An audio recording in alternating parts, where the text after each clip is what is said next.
အားလုံးတာလီစွာပါကျွန်တော်ကတော့ကေတလာရှော့ဖြောက်ကဘူကျော်လုံးဖိတ်ပါရဲ့ဒီတစ်ခါကျွန်တော်တီထွန်းတစ်ပုတ်စူပါပါမယ်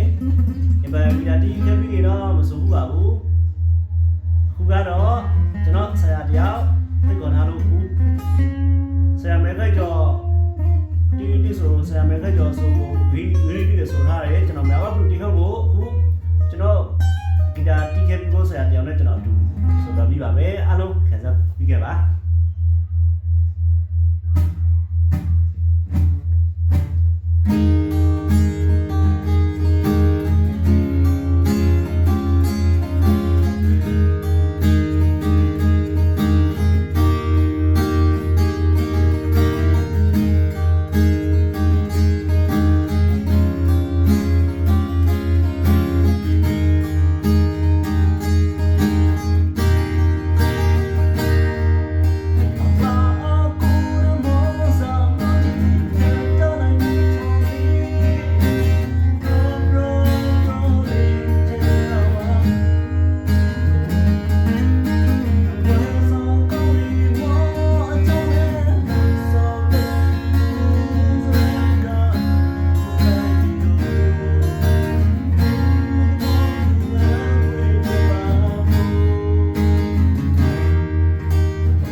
အားလုံးကျေးဇူးအထူးတော်ပါတယ်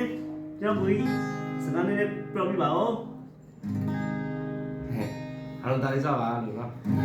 ကျွန် ကျွန်တော်တော့ဒီခိုင်မဟုတ်တဲ့အတွက်ဒီခိုင်တို့တော့သိမပြောတတ်ပါလို့အားလုံးကျေးဇူးတင်ပါတယ်